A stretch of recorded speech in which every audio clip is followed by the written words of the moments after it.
The next morning Jess heads down to the creek. He means to see if he can find any of his paints, but once he is there he decides to go to Terabithia instead.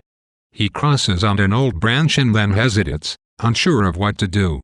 For a minute he's convinced that the magic has indeed departed forever, that Leslie's death and the breaking of the rope cemented his fate as an ordinary boy rather than a king for the rest of his life. He has always felt somewhat at a loss without Leslie to guide him through the wonders of the kingdom. She has always been the one who spoke so royally, who had most of the ideas, who really had a sense of how a magic kingdom should be.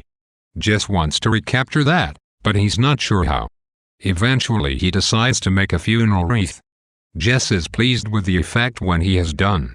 He picks it up and slowly, at the head of a great procession, carries it to the Grove of the Spirits.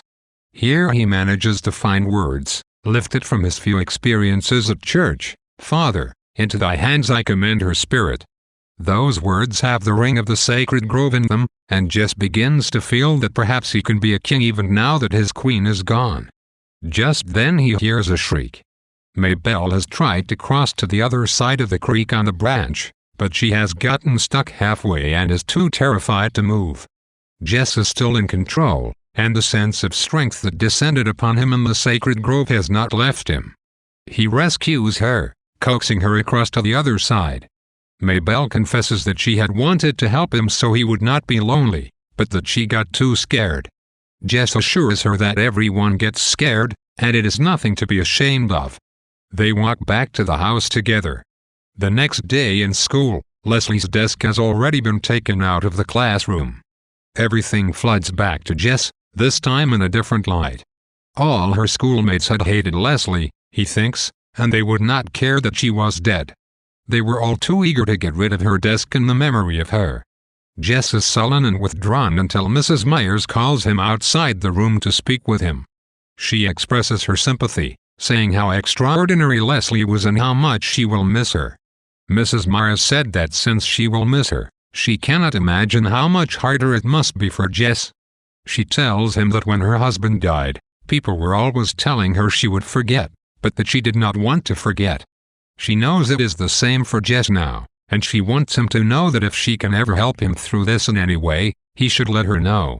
Mrs. Myers's words actually have meaning for Jess, and help him to see Mrs. Myers in a whole new light. He appreciates knowing that he will never forget Leslie.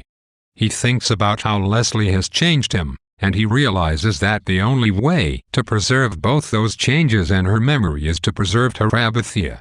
He knows that Terabithia is not the ultimate destination in his life. Terabithia is a place of childhood, and that he must graduate from there to the real world.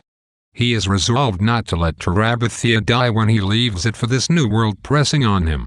The Burkes move out of the old Perkins place several days later, saying that without Leslie, there is no reason to stay there anymore. They give Jess all Leslie's books and her own watercolor set, and tell him that if he wants anything they have left behind, all he has to do is ask. Jess requests some of the lumber on their back porch,